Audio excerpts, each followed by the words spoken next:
What's poppin', Cougs? Welcome back to another episode of Coug on the Clock. I am your returning host, as typical. That's typical. As you know. Cheers. A long day. As usual, Alexander Huddleston.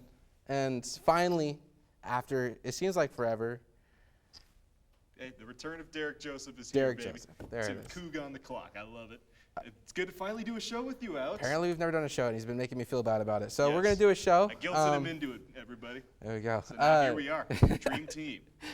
Facts. True. Anyways, not first topic. The topics we're going to cover today is WSU Volleyball, WSU Football, the fact that Aaron Judge broke the record for the American League home run, that. Yeah. And then it's a little other baseball news with the Mariners making it to the postseason for the first time in 21 years. Yes, sir. Yeah. No, are you ready to go? Yeah, let's get into it, baby. Let's get into the show.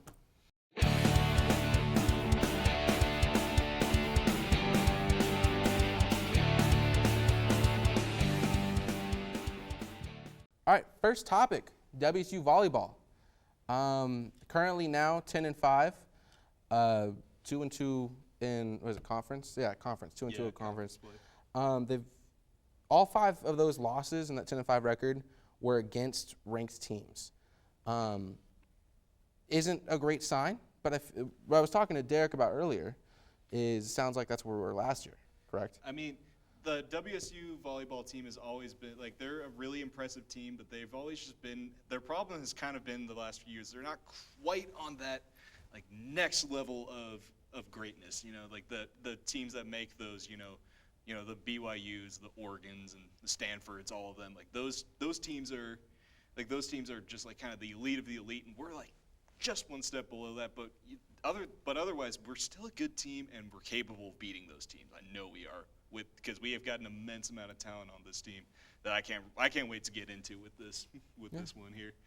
Starting with Magda Yelasheva, like our best blocker on the team. She is elite. Mm-hmm. Yes. This girl is incredible. It's a wall. Yeah. Every time, like, whenever you look at her stats, it's like Magda with like 166 blocks, and then the next person has like 50. Like, she's ridiculously good and just an incredible volleyball player, and I love watching her. She's a lot of fun. And, like, she's going to have her work cut out for her against Oregon coming up here. Like, you got the return of Hannah Pukas and all this other kind of crazy stuff. And which we have to talk about. Absolutely. We have to talk about that. I think Hannah, we could talk about the UW versus WSU rivalry all we want, right? That's the Apple Cup, right? That's the classic matchup. I think is she a senior? She's a senior, right? I believe so, yeah. Okay, I think for this year, this is the rivalry game against Hannah Pukas. This is the return of Hannah Pukas on the Palouse. Yeah. So I think this is the rivalry game that everybody should be paying attention to. This should sell out. Well, Hannah Pukas was, like, she was our leader in assists last year. She had over 1,000 assists last year. So that, like, it was really impressive. She's a support player. Yeah, she's a support player. She's a setter. She always sets her players up for a really good hits and kills and all that stuff. But not to be outdone, Argentina Ung, our setter who replaced her this year, she has better numbers than Hannah Pukas this year. Really? Yeah. Well, yeah. She has more assists. She has about 100, close to 70 more assists, I think, is what the number I saw. It was the crazy number, and Argentina's filling that void really well. Was Hannah hurt? Because I was looking at the stats on the Oregon overall stats. She's the 6th best player when it comes to points and strikes. But now it makes sense because you did say she's a support player, so I can kind of see why she sits where she sits on the not the depth chart. What is that?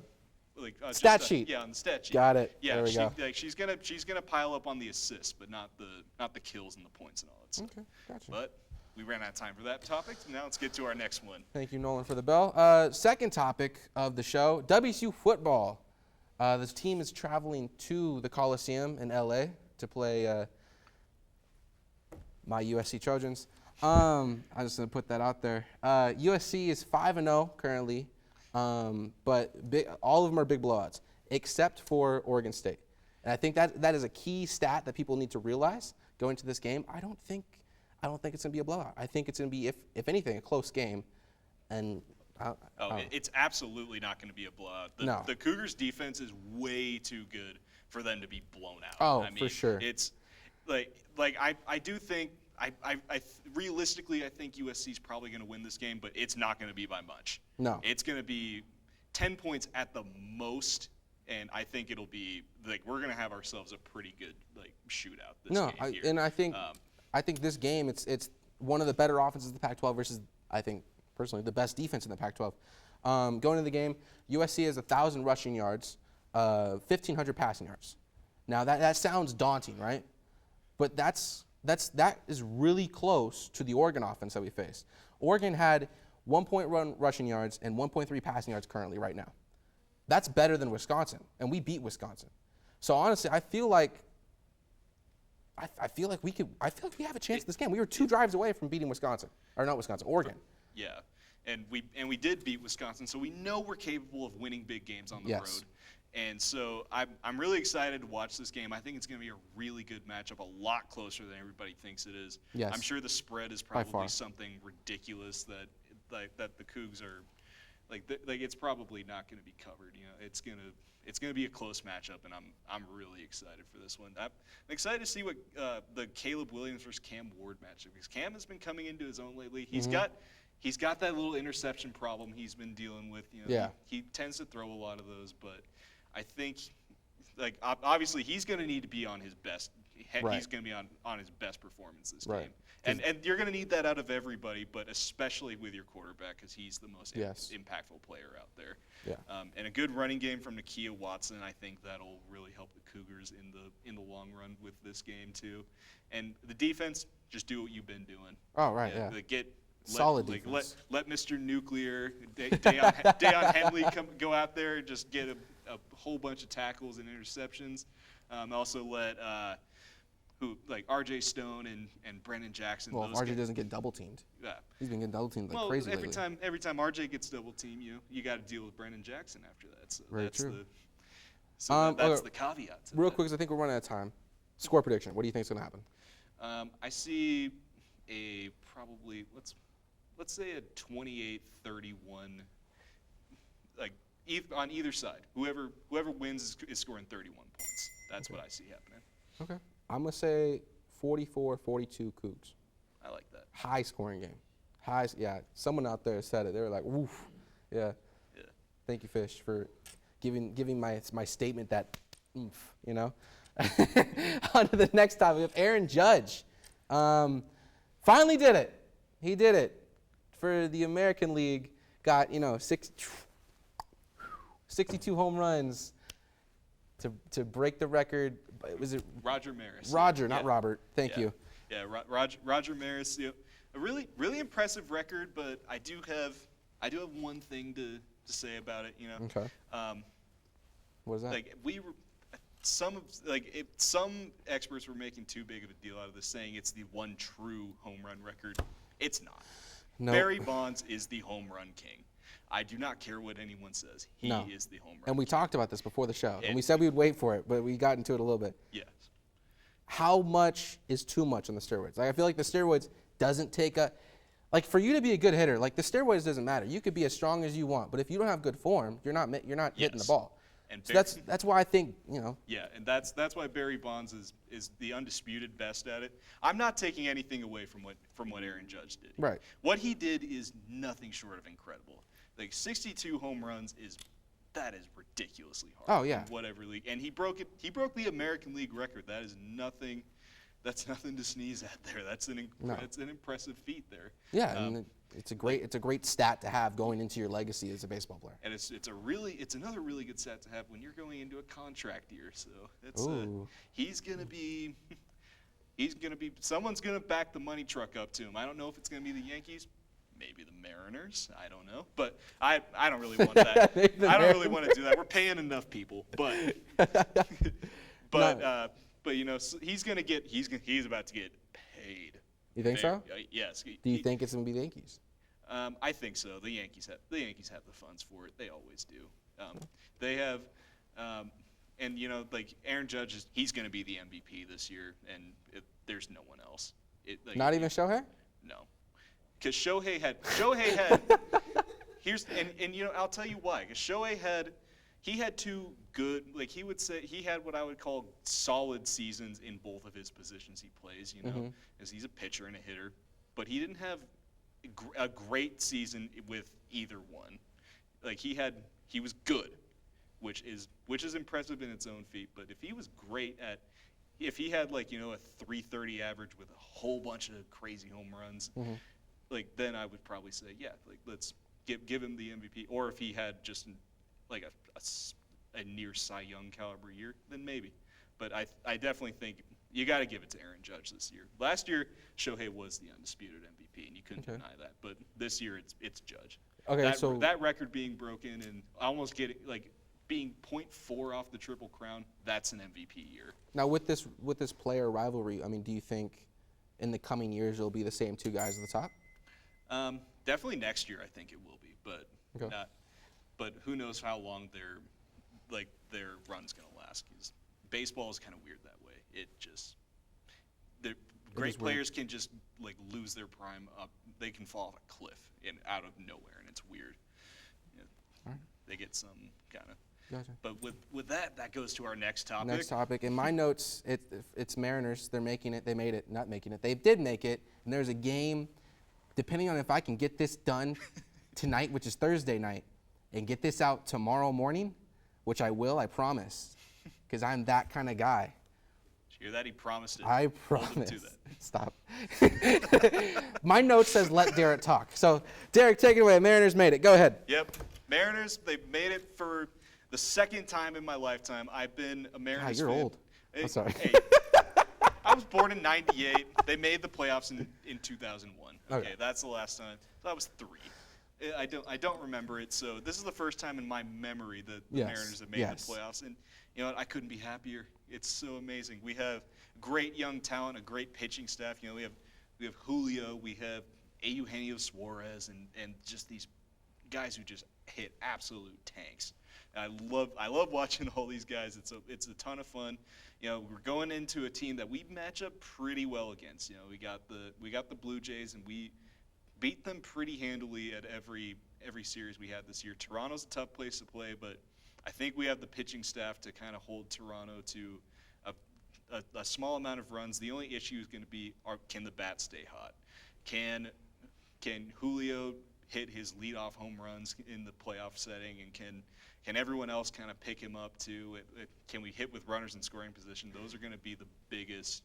I don't know what just happened, but those are going to be the biggest concerns this season. It's going to be a lot of fun to watch. This is a fun team that people are going to latch on to. If the Mariners have good playoff performances, people are going to have fun watching them, and they're going to be on the map, and no one can deny how fun this team is. If nothing else, this team's just going to be fun. And it's going to be, it's great. I love this team, and we're going to have Luis Castillo, our just amazing pitcher that we traded for at the trade deadline, who has like a 98-mile-per-hour two-seam fastball. So it comes in, not only is it coming in at nearly 100 miles an hour, but it moves at the last second when you're trying to hit it. It's a disgusting pitch. It's going to be a lot of fun to watch him go up against the Blue Jays. And then you'll have Robbie Ray pitching in the second game, and that's a former Blue Jay, so that'll be a fun matchup to see there too.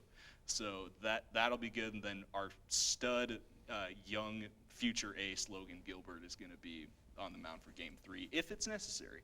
It may not be necessary. Gotcha. I'm hoping it isn't for a good reason.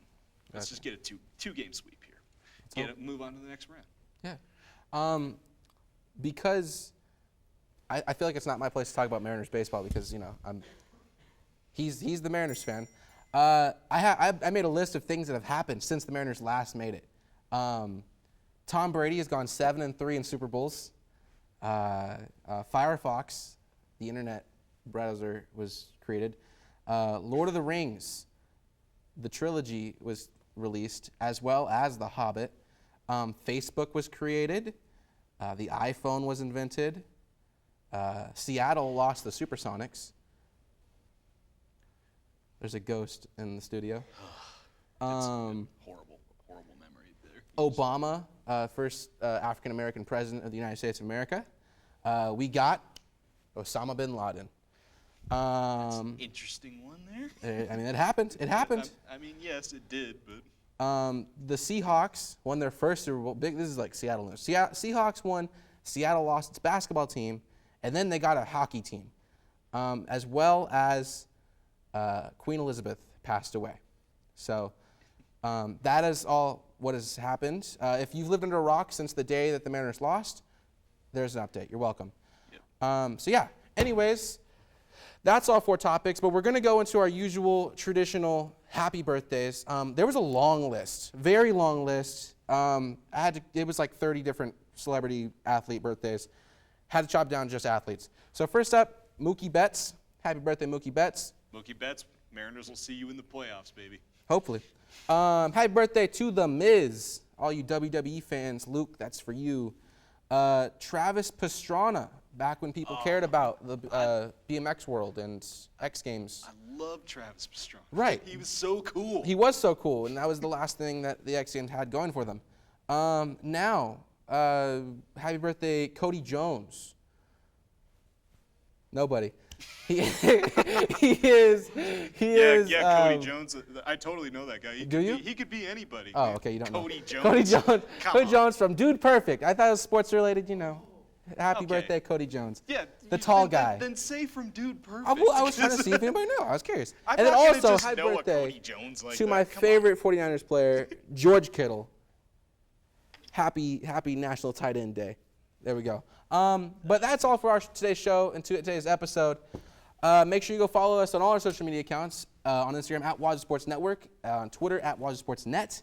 Make sure you subscribe and like and comment and look at all the videos that Cable 8 has to offer. As well, go check out the merch store. That is in the description down below this video and in the bio of the Instagram. And if you just hit us up on Instagram, I'm sure we can figure out how to get you to that store because we have awesome new Halloween merch to check out. What is going on in the background? We need to close that door, guys. Anyways, it's the ghost of thanks for tuning in. Appreciate you showing up. And until next week, I'm Alex Huddleston. Go Ems. I'm Derek Joseph. Go Ems and go Cougs.